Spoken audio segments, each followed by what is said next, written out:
बेचने वाले ने एक सड़क से उठाकर लड़के को बनाया आईएएस और फिर हो जाता है खुद गायब। घटना को पूरा जानना है तो आपको मेरे साथ वीडियो में अंत तक बने रहना होगा।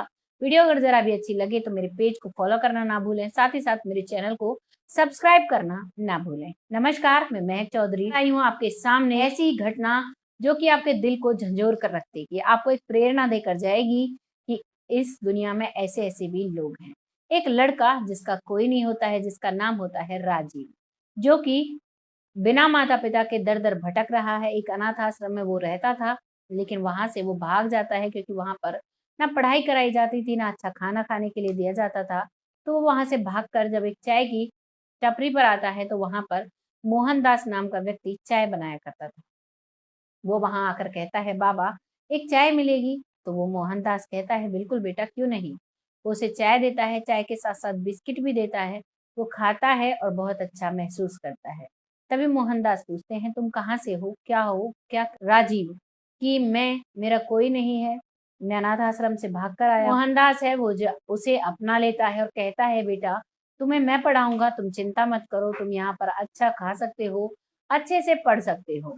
और राजीव को वो अपने घर ले जाता है, उसे पढ़ाता लिखाता है और उसे इतना पढ़ाता है कि जब उसे कोचिंग की जरूरत होती है तो उसे दिल्ली भी भेजता है।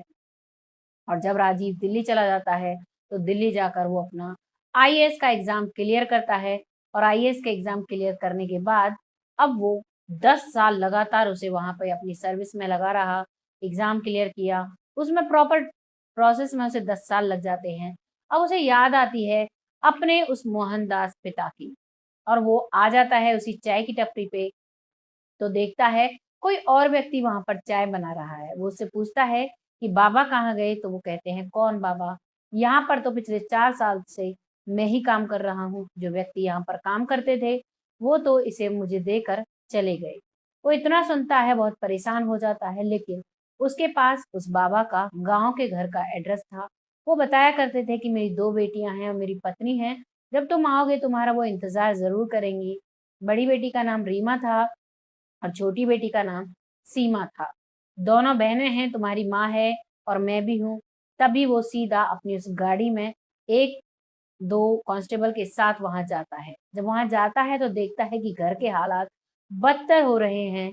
बहुत ही परेशान है वो लोग, क्योंकि जो वो माँ थी उसका जो खेत थे उसमें पड़ोसियों ने, घर वालों ने अपना कब्जा कर रखा था। वो जो लड़कियां थी शादी के लायक हो चुकी थी, लेकिन पैसों की उनके पास कोई भी बजट नहीं था शादी का। और जो उसकी माँ थी वो गाय का दूध निकाल रही थी। जैसे ही वो उसे देखता है पहचान जाता है, और जैसे ही वो मोहनदास जी का नाम लेता है वो बहनें भी उसे पहचान जाती हैं और आते ही भैया के गले लग जाती हैं।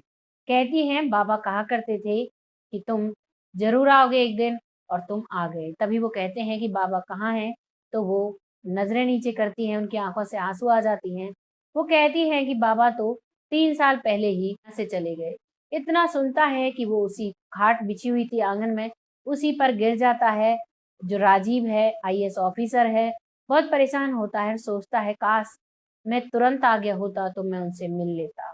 लेकिन वो अपने आप को संभालता है और अपनी माँ और अपनी बहनों को दिलासा देता है, और उनके जो खेत लोगों ने दबा रखे थे उनको छुड़वाता है, उनके घर की मरम्मत कराता है, दोनों लड़कियों की शादी के लिए लड़के ढूंढता है, आईएएस ऑफिसर से उनकी शादी कराता है। और हर संडे को वो अपनी माँ से मिलने जाए। दोनों बहनों की शादी हो जाती है तो उसके बाद वो अपनी माँ को अपने साथ दिल्ली ले आता है। ये थी कहानी राजीव की, जिसने की उसके परवरिश जो की उस बाबा ने की, उस बाबा का फर्ज उसने इस तरीके से निभाया। काश किसी भी अनाथ बच्चे को ऐसा बाबा मिल जाए और उसकी जिंदगी संवर जाए।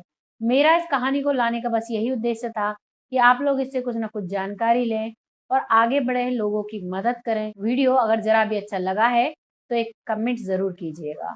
बहुत जल्द फिर आती हूँ ऐसी एक सच्ची घटना के साथ। तब तक के लिए जय हिंद, जय भारत।